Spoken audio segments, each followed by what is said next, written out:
অভিযোগ নয়, সমাধান খুঁজুন, জীবন সুন্দর হবে। কারো জন্য খোলা বই হয়ে যেও না। এটা টাইম পাস করার যুগ চলছে, পড়া হয়ে গেলেই ছুঁড়ে ফেলে দেবে। তাকে কিভাবে ভুলে যাব আমি, যাকে ফিরে পাওয়ার জন্য আমি রোজ ভগবানের কাছে প্রার্থনা করি। ভালো লাগাটা হলো প্রেম, তাকে ছাড়া না থাকতে পারাটা হলো সত্যিকারের ভালোবাসা। জীবন কোথায় গিয়ে থামবে সেটা আমি জানি না, তবে সফল তো আমাকেই হতে হবে। আমরা যা ভাবি সময়ের সাথে সাথে সব ঠিক হয়ে যাবে, কিন্তু বাস্তবে যা হয় সময়ের সাথে সাথে কোনো কিছুই ঠিক হয় না, শুধু আমরা মেনে নিতে শিখে যাই।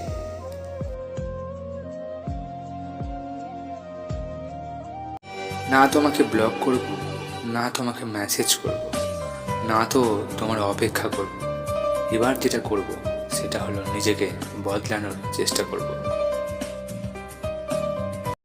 ভালোবাসা দিয়ে যদি দুষ্টকে সঠিক পথে আনা যেত, তাহলে প্রভু শ্রীকৃষ্ণ কখনো কুরুক্ষেত্রে যুদ্ধ হতে দিতেন না।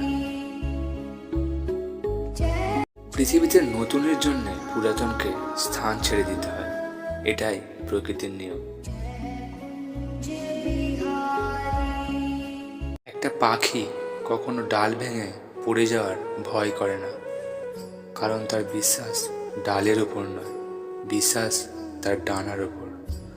তাই জীবনে চলার পথে নিজের উপর বিশ্বাস রাখবে, অন্যের ওপর নয়। আমার কাছে তো তোমার শুধু কিছু ছবি আছে, ভাগ্যবান তো সে যার কাছে তুমি আছো।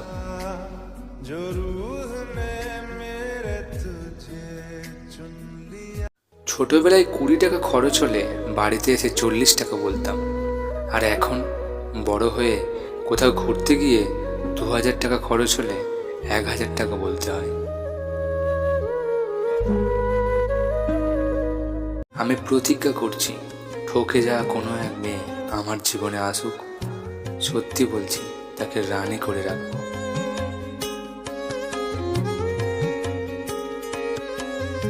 ভাবতে অবাক লাগে, 23 বছরের পরিশ্রম, সমস্ত সার্টিফিকেটগুলো কেবল একটা ফাইলের মধ্যে জমা।